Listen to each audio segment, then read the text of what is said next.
గారు మాట్లాడతారు.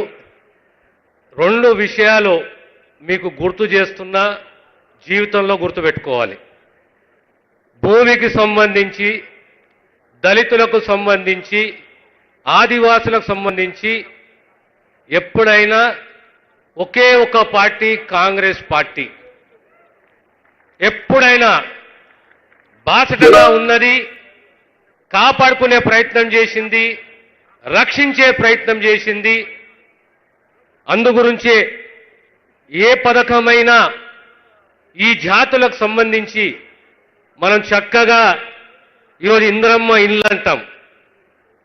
అదే రకంగా ఇందిరా సౌర గిరిజల వికాసం ఈ అటవీ ప్రాంతాన్ని, యావత్ భారతదేశంలో ఉన్న ఆదివాసులని, వారి యొక్క ఆస్తులని, వారి యొక్క హక్కులని పరిరక్షించింది కేవలం ఒక్క కాంగ్రెస్ ప్రభుత్వం, కేంద్రంలోనే కాంగ్రెస్ పార్టీయే.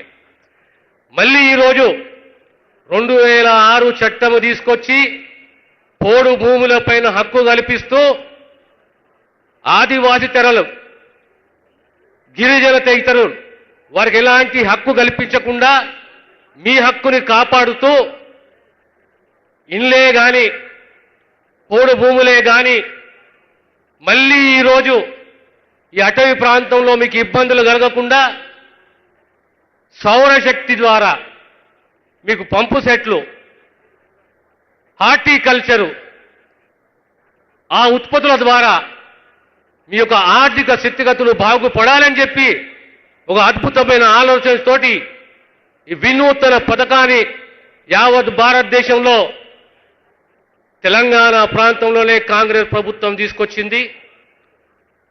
ఈ ప్రభుత్వము మీ ప్రభుత్వము. ఈ ప్రభుత్వాన్ని ఆచరించండి. ఖచ్చితంగా ఏ మాట ఇచ్చినామో మీ అందరికీ తెలుసు. 25 లక్షల ఎకరాల భూ పంపకము ఆనాడు ఇందిరమ్మ హాయంలో కాంగ్రెస్ పార్టీ పేదవాళ్లకు భూ పంపకం చేసింది. దానిపైన హక్కు కల్పించింది.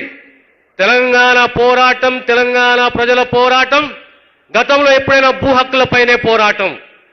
తెలంగాణను ఇచ్చింది కాంగ్రెస్ పార్టీ. కేవలం 9.5 సంవత్సరాలలో ధరణిని తీసుకొచ్చి, రెవెన్యూ చట్టాన్ని తీసుకొచ్చి పేదవాని భూములపైన హక్కులు కోల్పోయేటట్టు అభద్రతకు గురి చేసిన చరిత్ర టీఆర్ఎస్ది. మళ్ళీ ఈనాడు తిరిగి భూభారతిని తీసుకొచ్చి మీకు అప్పీలు వ్యవస్థను ఏర్పాటు చేసి గ్రామ స్థాయిలో అధికారులను ఏర్పాటు చేయబోతున్నాము. దాని ద్వారా పేదవానికి ఎలాంటి ఇబ్బంది కలగకుండా మీ భూములను పరిరక్షించే దిశగా ఈ భూభారతి చట్టాన్ని తీసుకురావడం జరిగింది. అదే రకంగా దళితులకు సంబంధించి గత 30 సంవత్సరాల నుంచి వర్గీకరణ కావాలంటే ఈ కులాలకు వ్యతిరేకం కాదు. ఈ దళితులలో, ఎస్సీలలో సమన్యాయము, సమధర్మము, సామాజిక న్యాయం ఉండాలనే ఉద్దేశంతో ఈరోజు మొదటిసారి గత సుప్రీంకోర్టు తీర్పు వచ్చిన తర్వాత తెలంగాణ రాష్ట్రము మొదటి రాష్ట్రము వర్గీకరణ చేసిన చరిత్ర కాంగ్రెస్ ప్రభుత్వానిది. ఇలా పేదవానికి సన్నబియ్యం ఇస్తున్న చరిత్ర కూడా కాంగ్రెస్ ప్రభుత్వాన్ని. చెప్పుకుంటూ పోతే అనేక పథకాలు ఉన్నాయి. కనుక కాంగ్రెస్ ప్రభుత్వము, కాంగ్రెస్ పార్టీ అంటే పేదవాని బాసటగా ఉండే పార్టీ. అందుగురించి ప్రతిసారి మన పెద్దలే గాని, మనమే గాని ఇందిరమ్మని ఎప్పుడు మర్చిపోకూడదు. మళ్ళీ ఈ పథకం కూడా ఇందిరమ్మ పేరు మీద అందిస్తున్నాము. ఈ పథకం విజయవంతంగా ముందుకు సాగుతుంది. మీ అందరి సహకారం, ఆశీస్సులు ఉండాలని తెలియజేస్తూ నేను సెలవు తీసుకుంటాను. ధన వనరులను, ఇంధన వనరులను పర్యవేక్షణ చేస్తున్న ఆనరబుల్ డిప్యూటీ సీఎం గారి సందేశం.